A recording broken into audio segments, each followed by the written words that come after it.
What's going on, everybody? King of Dragons 5000 here, coming at you with another figure review. Today we'll be having a look at the SH Figuarts Dragon Ball Super Ultra Instinct Goku. And so here we have Ultra Instinct Goku posing out of the packaging.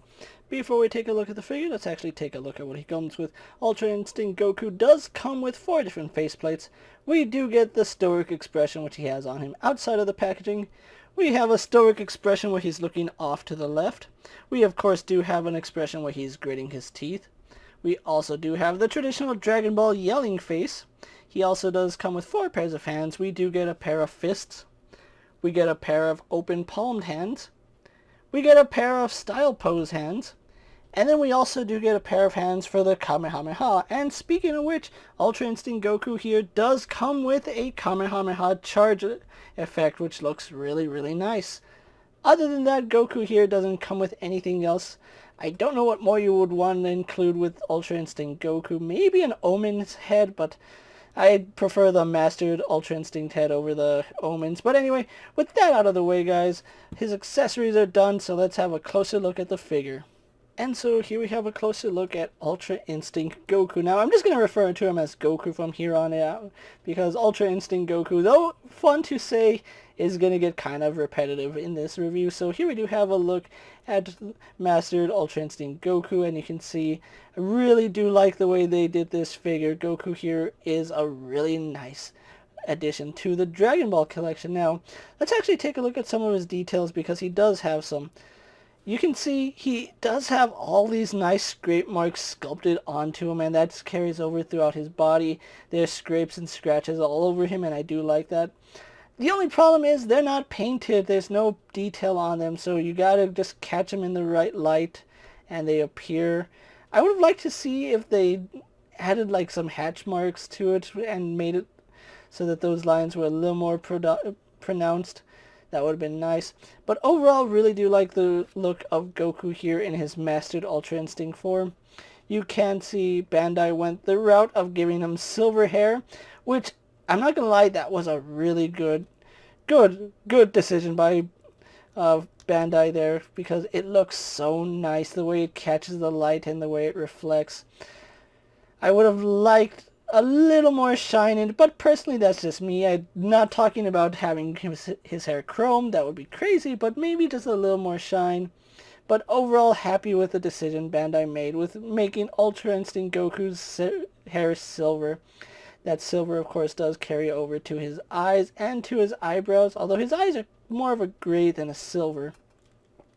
Taking a look at his body, this is a completely new Goku sculpt. I believe the only reuse on him are the hands. The hands might be the only reuse parts, and maybe the belt, because all this is separate pieces. The blue is a separate piece, and I think the orange is, yeah, the orange is a separate piece from the belt, right?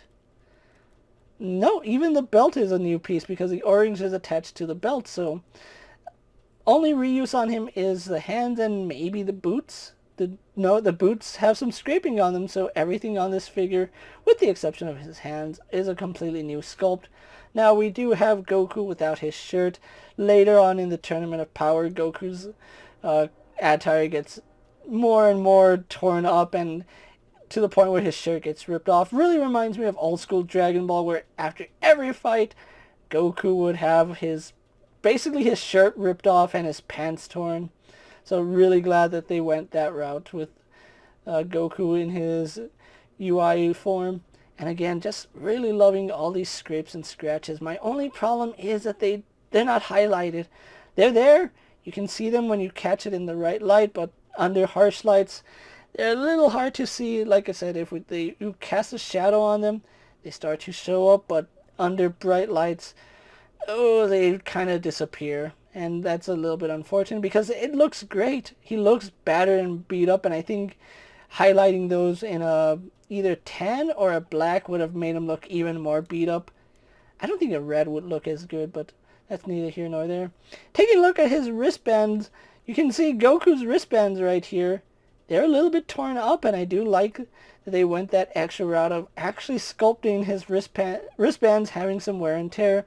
Of course, his blue shirt is gone, his orange shirt is gone, his gi is completely ripped, his belt somehow is unscathed, doesn't have any tears or rips in it. Moving on to his pants, I do like that they added some shading to him, although I would have liked to see more shading. It's kind of here and there in places, and I guess it does fit the Ultra Instinct look, but either give us natural shading where the light catches it perfectly, or just shade it in perfectly, because you can see there's some shading right up here, there's some going down here, and then it just vanishes.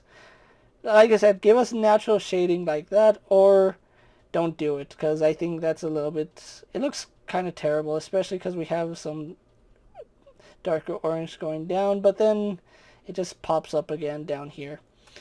Overall, I still like the way it looks. You can see we have a tear right here, harkening back to his old days when he would get beat up and he would rip a knee.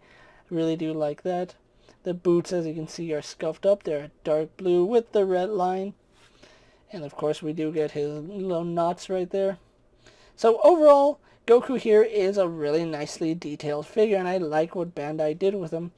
Although there are some things that could have been done better, for the most part, he's actually done really, really well. So with that out of the way, guys, let's actually compare him to other figures you may have in your collection. Here we have Goku posing next to a Marvel Legends Cyclops and a DC Multiverse Superman.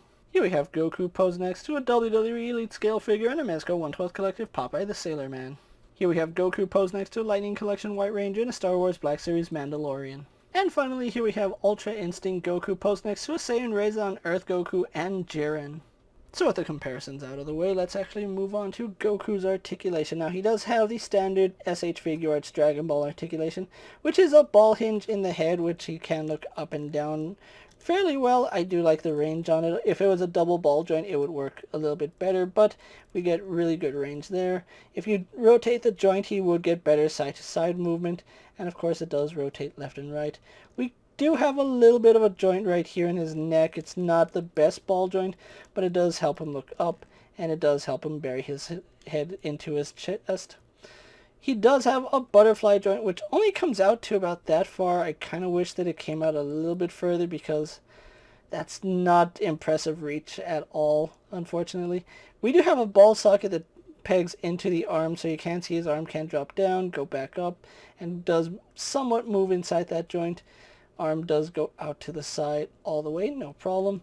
We do have rotation at his arm, rotation at his bicep, double bend at the elbow works fine, no problem. We have a ball hinge in the wrist, so we do have some in and up and down movement, We can rotate that joint for some in and out movement, and of course rotates normally.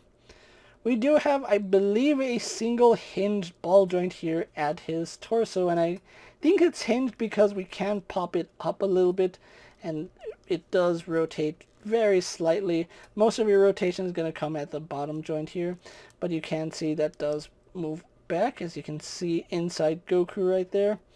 And I do believe that is a single ball joint with a hinge on it, because it does move forward pretty well, arcs back really nicely. If you hide that joint, you don't get as much range, so popping that joint up, you do get better range going forward. We do have a ball joint in the waist. As you can see, that works really well. Goku can move really nicely, rotates left and right, tilts to the side, to the other side, tilts back. Doesn't tilt that far forward, but combining both joints, we get exceptional range. Here at his hips, we do have the new version 2 hips, which do kick forward to about right there, kick back all the way, go out to the side fairly well. I do like that we are getting better range on these joints, so good job on Bandai. Rotation here at the thigh. We have a double bend in the knee, a little bit hindered by his poofy pants. As you can see, not all legs are created equal. His right leg does go up further than his left leg, and no, I'm not like fibbing. That's actually the way it's designed. Unfortunately, because of the way it's sculpted right here, it does collide with itself. So one thing I do want to mention is that his right leg gets better articulation than his left leg. So do keep that in mind when posing him. No rotation here at the boot, but we do have rotation here at his foot. I believe it's a double ball joint, because it feels like it moves around fairly well. Pivots nicely. Yeah, that's a double ball joint. Look at how nice that pivots. Doesn't get the best range going forward, gets decent range going back. swivels, as I already said, and we have a pretty respectable toe hand. So overall, Goku here has pretty good articulation, and I do like it. So what we're going to do now is get Goku posed for my final thoughts, and then we'll wrap up this review. And so here we have Ultra Instinct Goku pose for my final thoughts, and overall really love the way this figure came out. I think he's a really great addition to the Dragon Ball Z shelf, Dragon Ball Super, whatever you want to call it. He's a great addition to your Dragon Ball shelf. I'll leave it at that. Now, Ultra Instinct Goku here is a really nice figure, and I do think one of the best things about him is probably the sideways looking face, because I think that's probably my preferred way to display him, where his eyes are looking off to the left. You can display your Goku however you want, but me personally, I think him looking off to the left and intimidating his opponents is probably the best look for him. If you are looking for Ultra Instinct Goku, at the time I'm making this video, I believe Big Bad Toy Store did open up pre-orders for Ultra Instinct Goku. Now, that could change from the time I upload this video, from the time I'm making this video, because he can sell out. He could come back in stock. It does depend, so you've got to be checking Big Bad Toy Store regularly. If you miss out on him, you will end up paying scalper prices for him. So if you don't want to pay an upwards of $120 for this guy, you want to pick him up from Big Bad Toy Store or any online retail that you can find him for a really good price. Now, Goku here is roughly $70, which is surprising because most Goku figures that we get, they're like 40 bucks.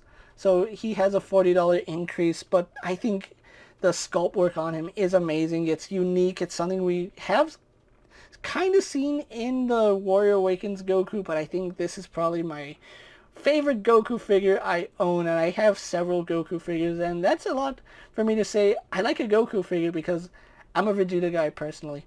If you can get hold of Ultra Instinct Goku here, I don't think you'll be disappointed. With that being said, guys, I'm KingofDragons 5000. Don't forget to like this video, leave a comment, subscribe to my channel. Go check out all my other action figure reviews, as well as all my other Dragon Ball videos. Hopefully you find them informative. As always, if there's a figure you would like to see me review, let me know down in the comments, and if it fits in my collection, I'll definitely have a look at it. While you're at it, check out my Instagram account for new and exciting action figure photos, and as always, ring that bell to be notified every time I upload a video. Until next time, guys, I'll see you later. Take care, everyone.